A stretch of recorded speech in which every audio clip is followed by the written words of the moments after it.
Well, that was a clip from the trailer to Love Lives Here, the brand new brilliant documentary about the Juno Award-winning rock band July Talk, centered around two nights that the band performed at an old drive-in theater north of Toronto in August of 2020, when those were the very first pandemic-era shows of their kind in Canada.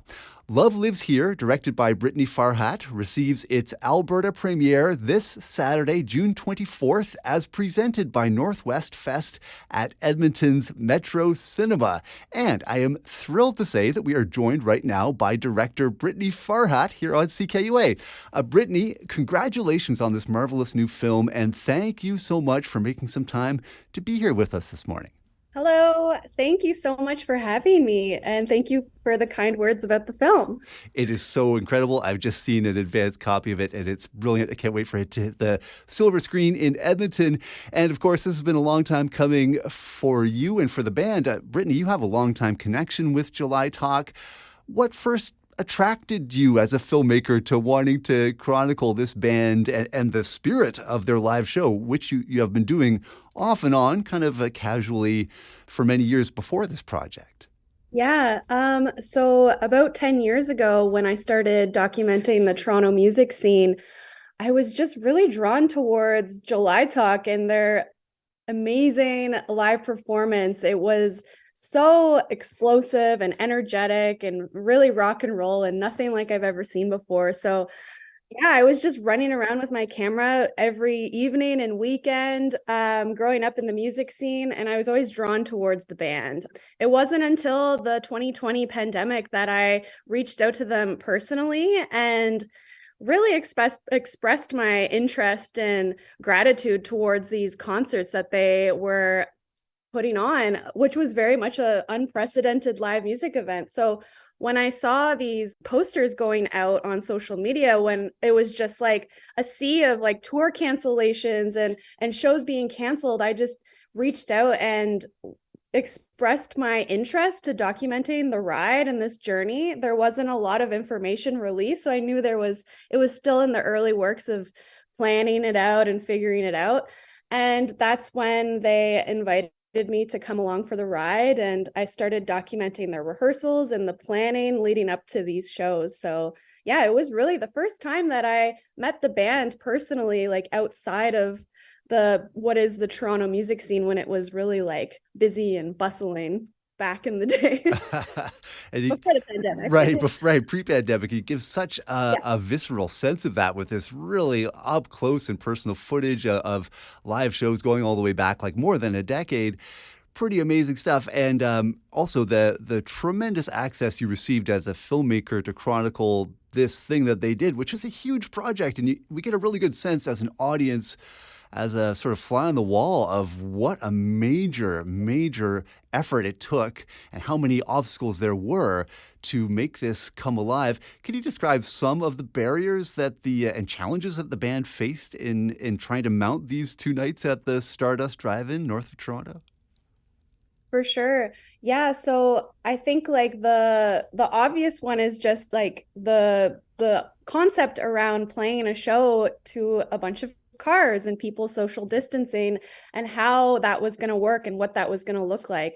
At the time, there was no reference as to how to do it, how it was going to be received. And in the middle of the pandemic too, there was a lot of risks that they were taking at the time. And it was always a priority to make sure everybody was going to be safe, that nobody felt that they were gonna, risk getting sick or that kind of thing. So there was a lot of challenges when it came to COVID, obviously. So everything had to be carefully executed from like the production side for the band, but then also for me as a filmmaker. This was the first time that I ever left my house for anything other than essentials. And that made me realize like the gravity of this undertaking and how I wanted to be there, and like what do we want to spend our one valuable life doing, and I knew I needed to be there. This was going to be a place where people were going to be gathering safely, experiencing live music at a time which was challenging to bring people together. And as a music fan and a music lover, I was just really drawn to the concept. And when I was there, just all these challenges were unfolding. So there was obviously the technical component, but there was a lot of personal things going on in the band too that was really just unfolding before my eyes in real time. So yeah, we touched upon topics like mental health, the importance of safer spaces within the music community. And Peter was actually diagnosed with type 1 diabetes during the process of planning these drive-in shows. So I was actually there when he received the doctor phone call about, learning about this diagnosis that just really happened during the planning of these drive-in shows. So it ended up being really heavy in all different areas.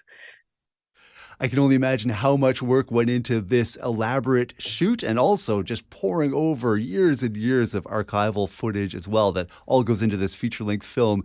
If I could ask you to just choose one moment, maybe off the top of your head, that really sticks with you, that you just knew had to be in the movie or had to be featured or just resonates particularly deeply with you, is there a moment or a song or a shot that you'd like to shout out right now?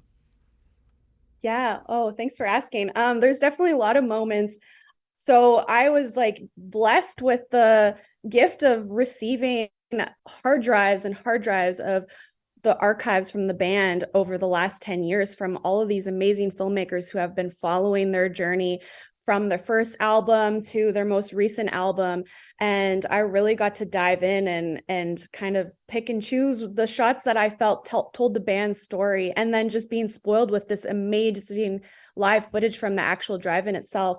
But one of my favorite moments, I think, is a very candid shot where, and I won't spoil it, but Leah early on, actually when they were recording their first album in the studio, describes how she met Peter, and how just very candidly in a conversation, we tried to stay away from interviews and talking heads. So it's very much observational footage, and you see the band coming together in real time early on in the archives. And there's this really great clip of Leah speaking about how she met Peter. So I love that shot, or I love that moment.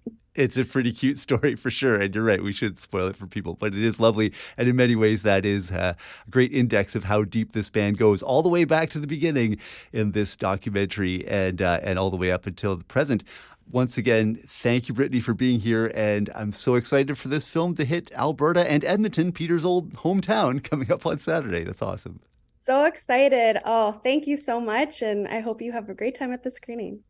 That is Toronto filmmaker Brittany Farhat, who is the director of Love Lives Here, the brand new July Talk documentary that screens at the Metro Cinema, presented by Northwest Fest this Saturday, June 24th.